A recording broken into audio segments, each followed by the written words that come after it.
permission to come aboard, Captain. Permission granted, Dave. Get in here. No, actually, Dave, wait outside. I don't like having people in here when I record. Hello, everyone. Welcome back to another episode of Home Media Reviews. As I announced last week, this review is on Star Trek from 2009. I don't know what kind of comments I got about that review because it said some kind of controversial things about the original Star Trek series and about how I don't like those first three films all that much. But we're not talking about those films. We're talking about this one, which I think actually is very good. We've got to talk about the history. Duh, don't you guys remember how the show is formatted? So, let's move right into the history section of Star Trek 2009. Scotty, energize.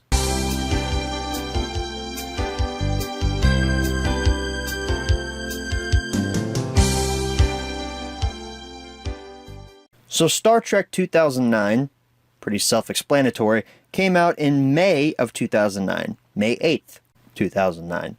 I was 9 years old, funny enough, when this came out in theaters, so I had no interest whatsoever to see this. I did not see this until years later. I think it was in 2016, I believe, when I went to Hilton Head Island. I bought this movie on DVD from Walmart. Surprisingly enough, they still had it in stock back then for $5 because I had been recommended it by a few people. I think Multi-Green Thunder was one of the people that recommended it to me, and I watched it on the way to Hilton Head, instantly fell in love with it, and it has always been a consistent movie that I go back to every now and then just to continuously rewatch because I find it so damn entertaining. Also, I wanted to see it because Star Trek Beyond was coming out that year in 2016, so I wanted to catch up on the new Trek films. Star Trek 2009 then hit DVD/Blu-ray on November 17th, 2009. And just like most modern day releases, this had a plethora of retailer exclusives and different versions you could pick up for yourself. There was a special 3-disc Blu-ray and a 2-disc DVD version released on November 17th. Funny enough, the 2-disc version of Star Trek on DVD, that was the version I picked up from Walmart. It had been reissued in 2016. Exact same features, exact same discs, everything looked like it was teleported straight out of 2009. So, kind of interesting to find that on store shelves. Digital copies were included in both of those releases. There was a single disc DVD version if you didn't want to pay for the extra disc and digital copy. There was an Amazon exclusive Blu-ray with a small replica ship of the Starship Enterprise. Kind of cool. There was a Target exclusive Enterprise version. However, I don't know what's exclusive about it. But there was both a Blu-ray and a standard DVD version of it. If someone could tell me what's exclusive about that, please, because I can't see from these photos. There was a Blu-ray gift set with 4 replica Starfleet badges included. That one's pretty awesome. I don't know where it was exclusive to. And FYE, surprisingly enough, had an exclusive steelbook. It wasn't Blu-ray, though. It was DVD. However, on October 19th, 2010, we got a Blu-ray reprint. But FYE got a Blu-ray exclusive steelbook. Yay, they rectified that mistake a year later after the film came out. On July 1st, 2014, we got another Blu-ray reprint, I assume with new poster art. And on September 7th, 2014, there was a third steelbook. However, this one was exclusive to Best Buy. That makes more sense than FYE. Best Buy is the place to find steelbooks. Then on September 9th, 2014, we got Star Trek, the Compendium Blu-ray. I think that's how that's pronounced. It included both the original Star Trek and its sequel, Into Darkness. This was also packaged in the Digipack way of packaging things. So I assume it had like a production book or something in it. I'm not too sure. I've seen this in person, but never actually taken a close look at it. On January 18th, 2015, we got a Target exclusive metal pack, not a steelbook. And I've seen the artwork for this. This matched a lot of other Target exclusive metal packs. Some Mission Impossible films got this metal pack treatment. Saving Private Ryan got this metal pack. And I don't know, the faces kind of bulge out, when you look at it and when you touch it, the faces are really embossed, so it just really doesn't make much sense why this metal pack exists. June 9th, 2015 brought us another Blu-ray reissue, which I assume had different poster art, and if it does, cool. If it doesn't, not cool. Then in June of 2016, Star Trek hit the 4K format, finally. And surprisingly enough, there were versions that had a digital copy and some that didn't. That's weird. I wonder why. The Compendium Blu-ray was also reprinted on June 14th, 2016. And finally, the most recent reprint of Star Trek 2009 was the Star Trek trilogy The Kelvin Timeline 3-pack, which was put out on June 11th, 2016. There was a Blu-ray version and a 4K version. Now, what the Kelvin timeline means is it's Star Trek 2009, Into Darkness, and Star Trek Beyond. It's the 3 modern-day, New Age Trek films. Because if you haven't seen 2009 Star Trek, they changed the timeline in this movie. So, yeah, that's why it's called the Kelvin timeline. This film takes place in a completely different reality. So that's the history. Let's go ahead and jump right into the close-up section. Warp speed ahead, Mr. Sulu.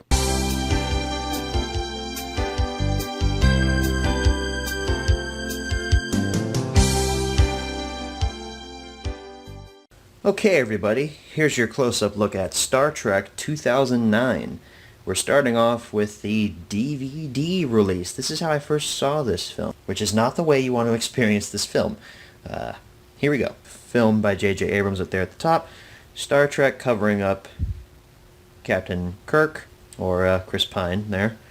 2-disc digital copy special edition, which is kind of funny because this version of Star Trek has become about as valuable as a coaster. You can find this anywhere. Paramount home video, widescreen up there at the top.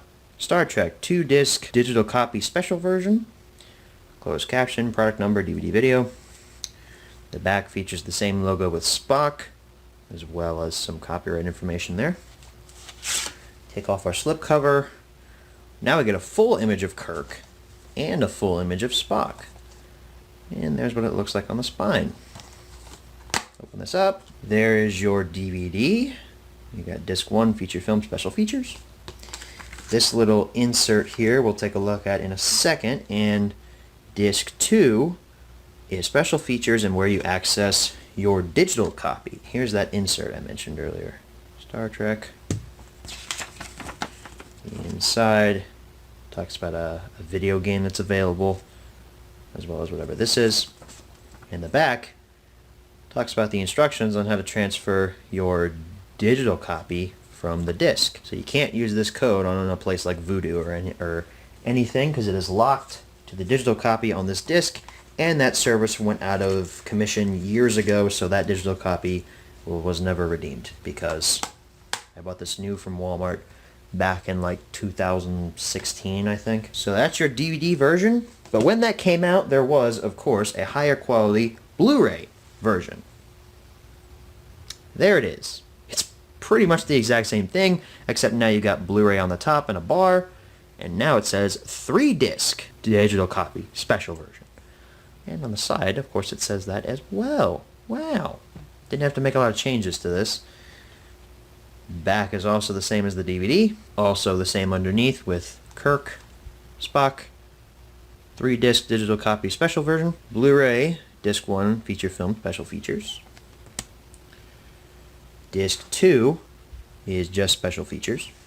And disc 3 is for your digital copy, but you can also put this into an Xbox 360 for a free trial of Star Trek DAC, which is that game that was advertised in that other insert there. And I believe it'll be advertised in this insert as well. There's what it looks like. Insert. There's your code on how to transfer to a Mac.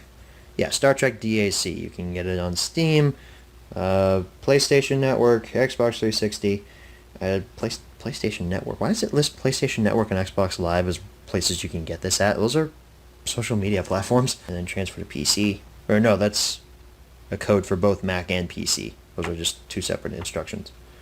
And then Blu-ray Disc Live. The back has that advertisement again for the Star Trek experience. So yeah, that's cool that the Blu-ray version actually includes a free trial for that Star Trek game. I believe that means this is a DVD. Yeah, it's a DVD. It doesn't say on it anywhere, at least not that I can see, but I picked it up and it feels like a DVD. So, all right, so that concludes your close-up section. Let's go ahead and move on to the menu tour. We're going to have quite a few. Okay, everyone, here we are for our menu tour of Star Trek from 2009. We're starting, of course, with Disc 1 from the DVD. But before we look at anything else here, I want to mention here that this DVD is so old. The trailers that played before the menu popped up were letterboxed. They were letterboxed, for crying out loud. That just shows you how far we've come in terms of home technology. So we got play, setup, special features, and scene selection. What do we have for setup? For audio, we have English 5.1 surround sound, French, Spanish, and a commentary by J.J. Abrams and a lot of other people. Not going to read off their names, they're not important. And for subtitles, English, French, and Spanish. For special features, what do we have on the actual film disc? Remember, there is a whole nother disc on the DVD, so there might be more there. There's the commentary again, a new vision, gag reel, and previews. A new vision is, I'm assuming, a little featurette about the liberties that this Star Trek film takes with the Star Trek timeline. We have 15 scenes, which is kind of ludicrous for a 2-hour film. You'd think there would be at least 20, but each scene just jumps really far ahead in the film, and none of them have little subtitles. They're just all numbered, which kind of stinks, but oh well. Alright, now here is the Disc 2 menu. You can see we only have two options, special features and setup. Let's take a look at setup before we look at the special features that are included on this disc. No language options, all we have are subtitle options, and it's the standard 3 of English, Spanish, and French. So, go back to the main menu and we'll take a look at the special features. There better be a lot here, guys, alright? I'm looking to be impressed. Ooh, and there are. We've got deleted scenes, To Boldly Go, casting, aliens, score, the digital copy menu, which you would go to if you were inserting this into your DVD drive onto your PC, Star Trek, free game trial for Xbox 360, and disc credits. So I'm curious if casting and aliens and all this stuff, are these just separate featurettes, or do these like lead to other things? No, these are just all featurettes. Oh, but this one's 16 minutes, so that's pretty cool, I guess. Alright, here we are for the 3-disc Blu-ray release of Star Trek. We've got play, settings, scenes, and extras. Settings, for audio we have same options as on the DVD, but for subtitles we've got a couple more here. We've got Portuguese, and that's it. I don't know why I said a couple there.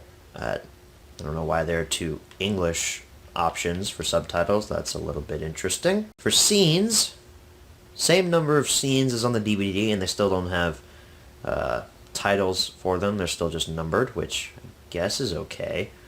I wish we had more scenes, though. And for extras, we just have the commentary by J.J. Abrams and a feature on Blu-ray Disc Live. Alright, here we are for our second to last menu tour. I'm going to try the third disc after this is done. If it doesn't work, cool. But if it does, that's cool too. But here we are for the special features disc, and boy do we have a lot here. To Boldly Go, casting, a new vision, starships, aliens, planets, props and costumes, Ben Burt and the sounds of Star Trek. Hey, he's the Star Wars sound guy. Traitor. Score, Gene Roddenberry's Vision, deleted scenes, Starfleet Vessel Simulator, gag reel, trailers, and disc credits. So we've got a couple of featurettes here that weren't on the DVD version, which gives you more of an incentive to pick up the Blu-ray, other than the 1080p picture quality and wonderful sound. Okay, so here's the third disc, which was the digital copy disc, and where the Xbox game trial is located.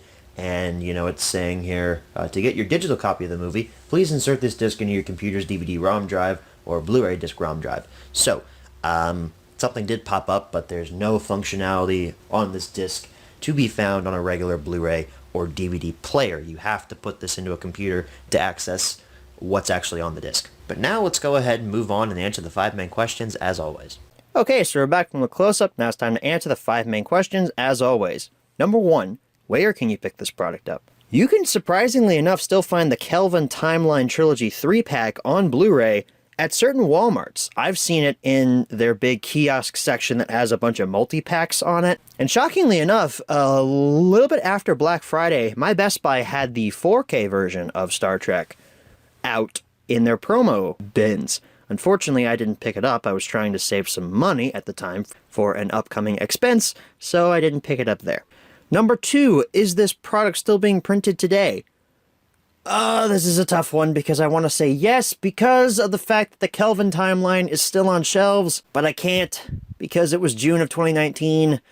We're now in what? When's this coming out? I never remember when these things are coming out. I'm sorry, editing me. We're in May. Yeah. Huh? I just realized this is being uploaded on May the 4th. Wow. What an ultimate middle finger to Star Wars covering Star Trek on May the 4th. That's funny. I did not realize I did that when I made the schedule for this new season to come out. That's funny. So no, I can't say yes to that. No, it's not being printed nowadays, unfortunately. Number 3, should you pick this product up? Here's one I can say yes to because I absolutely recommend Star Trek 2009. This movie, as I've recently stated, exudes the sense of a fun space romp. It's not exactly too serious. Well, it's kind of serious, but it's not too serious to the point where it's like, oh, this is such a drag. Why am I watching this boring movie about a man flying through space? Oh, shoot, I thought I was talking about First Man. Huh, no, we're talking about Star Trek. Okay, First Man wasn't that bad. It was just kind of eh. But Star Trek exudes more fun than First Man, because Star Trek is, of course, space fantasy, kind of. This new Star Trek trilogy is more space fantasy than science fiction. The original Star Trek series was all slow-paced science mumbo-jumbo stuff about civilizations and whatnot out in the galaxy. This new Trek saga, specifically this film, is more fun and more energized than the original, and that's one of the reasons why I like it. It has a faster pace and is more action-heavy than the slow and methodical original series of films. Now, keep in mind, I've only seen Star Trek 1 through 3 from the original series of films. I have not seen 4, 5, 6, or any of the others from the next generation. And 1 was a slow piece of junk. Haven't seen the original show in its entirety, but I know how it's paced. It's not really all that fast. This film completely blows that pacing out of the water. And I honestly prefer this more than the original trilogy of films. I know people say that 2, 3, and 4 are actually the Star Trek trilogy that everyone remembers because 1 is garbage. But I'm going with 1, 2, and 3 because those are the only ones I've seen. I'm comparing this film to those. I especially really like the cast in 2009 Star Trek. I think everyone is brilliantly casted here, and every single performance is top-notch, especially Leonard Nimoy. That's one great thing I'll say about the OG Star Trek series. Leonard Nimoy was great as Spock. But Zachary Quinto, he's pretty good. It takes him a couple of films to really grow into his role as Spock. I think he's the best in Beyond. But here, pretty good. Chris Pine, though, I love his performance as Kirk. He's so full of himself and arrogant. It's great. He can play that really well. The new cast share the screen well with one another, and most of the new cast who are playing the older characters get a moment to shine. Chekhov, Uhura, Sulu, everyone gets a chance to shine. Side note, while I was watching this film and taking notes for it, I kept putting Gamora in place of Uhura because Zoe Saldana plays both of those characters. So I kept putting, Spock kisses Gamora in the elevator. No, it's Uhura, you idiot. The effects in this film, flawless. I love every single effect in this. It looks almost photoreal. Honestly, I think it does. And for 2009, these effects hold up really well. For a movie that's 10 years old now, these effects hold up tremendously. The action in this film is fast-paced, and there's never really a dull moment. throughout the film. And that's another thing I'll talk about with the pacing. The pacing is very fast. It's breakneck speed. Film was directed by J.J. Abrams, so of course it's going to be fast and intense. He did the same thing with Rise of Skywalker. I had issues with the pacing there. I kind of have issues with the pacing here too, because the pacing is breakneck, and sometimes there's not enough moments for us to sit down and really feel for the characters and what's happening to them on screen. But the exposition in the film is given in a really fast-paced way. Most exposition in the film, like, for example, Kirk running through the ship's medical bay, is given to the audience with fast running and quick cuts, meaning that everyone's eyes are engaged as Kirk or Bones are running across the screen, yelling things that are important to the story, but there's never a dull moment while they're yelling this exposition-heavy dialogue. Now, that could be seen as a negative. Part of me wants to say that's a negative because you miss some important information about the film's plot when the characters are just running across screen yelling things. I had the same problem with Rise of Skywalker. JJ really likes to have his characters running, being intense, and being fast and getting things to you in a fast and efficient manner. Does that make for good storytelling? Not really. But am I ever bored? Oh, hell no. Was it a bit confusing to catch every little detail of the plot and how things connected together on my first watching? Yeah, it was a little bit hard, but through subsequent rewatchings, I've been able to fully understand how kind of ludicrous this plot is. Oh, Nero! Let's talk about Nero. He sucks. Eric Bana's performance is pretty good, but the character himself is underserved, man. He has motivation, but he's never given a scene to really show us why he feels this way. He's never given a scene to show us why he feels he needs to take revenge on the Federation for the death of his planet. He tells us he wants revenge, but we're never shown that. That's the whole concept of filmmaking, a show don't tell. I don't know, Nero, not the best villain, but he works in an origin story type of film like this one. He's kind of like the Obadiah Stane of the Star Trek universe. Some action scenes are pointless. I like the action in this film overall, but some of them are just dumb. This movie could have been cut down kind of significantly. I mean, the runtime is already pretty lean at 2 hours and 6 minutes, but man, there are two action scenes that come to mind really that really make me think, why did that need to be there? Specifically, towards the end of the film, after Kirk and the rest of the Enterprise crew, they blow up the red matter in Nero's ship. Nero and the rest of his crew are pulled into the black hole. Then the Enterprise gets caught in the black hole. Oh no, what are we gonna do? It's not like we don't know they're gonna get out of it, because we do. It just takes them an extra 5 to 6 minutes to actually get through it. What purpose did that serve? Is it to show that the Enterprise crew are now a team? Because we'd already seen that. It's just another 5 to 6 minutes of characters yelling, and then they get away. The end. Like, really? Cut that. Just escape from the black hole.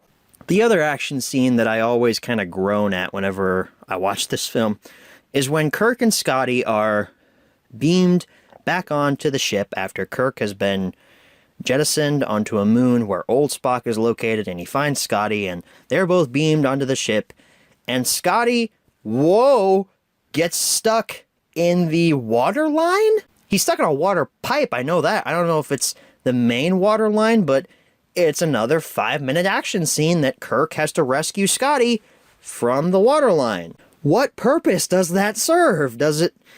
Was it there because Spock needed to see that Kirk and Scotty were on the ship? He could have just looked at the camera when they beamed in. That action scene's pointless, and you could have cut that out too. There you go. 10 to 11 minutes of movie cut out. You could have had a leaner runtime.